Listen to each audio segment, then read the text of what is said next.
Court का जो तफसीली फैसला आया है और आर्टिकल 6 की जो बात हो रही है, हैदर वहीद साहब, मैं आप पर इसकी राय चाहता हूँ। फैसला आपने पढ़ा होगा, बहुत सारी चीजें इस फैसले के अंदर, लेकिन बुनियादी नुकता वही है।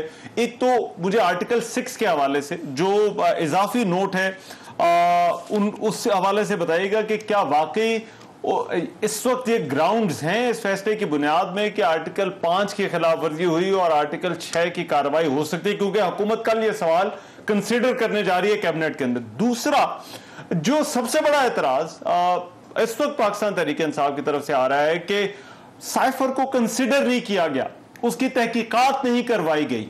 तो आपको लगता है कि जो सर्कमस्टांसेस थे उस वक्त सुप्रीम कोर्ट थोड़ा रुक सकती थी, साइफर की तहकीकात होती और फिर शायद ये फैसला मुख्तलिफ होता? देखिए, मुझे तो बहुत ताज्जुब हुआ तहरीक इंसाफ का जो इस पर रद्द-ए-अमल आया है।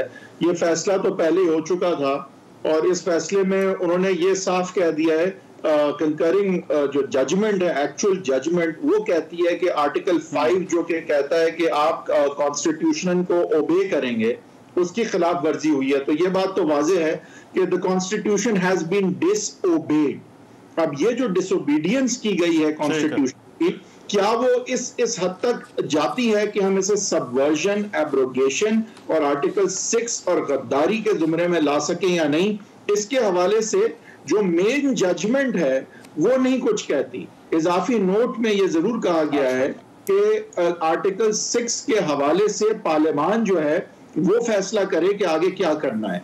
अब ये वैसे कानूनन फैसला जो है फेडरल गवर्नमेंट यानी प्राइम मिनिस्टर और कैबिनेट का होता है और पार्लियामान रेजोल्यूशन पास सिर्फ कर सकती है, जिसकी बुनियाद पे फिर फेडरल गवर्नमेंट इस पे मुकदमा जो है वो कायम करे या तो ना करे। आप ये कह रहे हैं कि जो जजमेंट है वो आर्टिकल 6 की बात करने से पहले ही उस पर फुल स्टॉप है, वो खत्म हो जाती है? नहीं, एक सेकंड, वो ये नहीं कहती कि आर्टिकल 6 नहीं लगेगा, वो आर्टिकल 5 की खिलाफ वर्जी होल्ड करती है और आर्टिकल 6 की खिलाफ वर्जी के हवाले से होल्डिंग नहीं है। तो लिहाजा अब ये फेडरल गवर्नमेंट पे है कि अगर वो समझते हैं कि ये आर्टिकल 5 की जो एक खिलाफ वर्जी है, जो डिसोबीडियंस है, अगर ये डिसोबीडियंस एक सबवर्जन और एब्रोगेशन के जुमरे में आती है, तो फिर ये आर्टिकल 5 की खिलाफ वर्जी आर्टिकल 6 के जुमरे में भी आ सकती है। अगर तो उनका ये जांच पड़ताल हो गया फैसला होता है। साइफर की साइफर वाली चीज जरा बता दीजिए। देखिए, साइफर की जहां तक बात है, अगेन मजाक का खेज रवैया इस वक्त पीटीआई का नजर आ रहा है, जो कि मैं तो बड़ा मुझे ताज्जुब हो रहा है।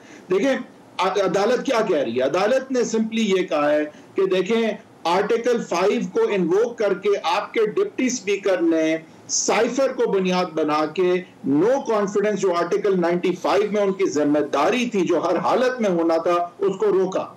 अब ये वजह के साइफर था, ना ये हमारे पास रखा गया कि हम इसकी तहकीकात करते, और ना ये वजह बन सकता था नो कॉन्फिडेंस मोशन को रोकने का।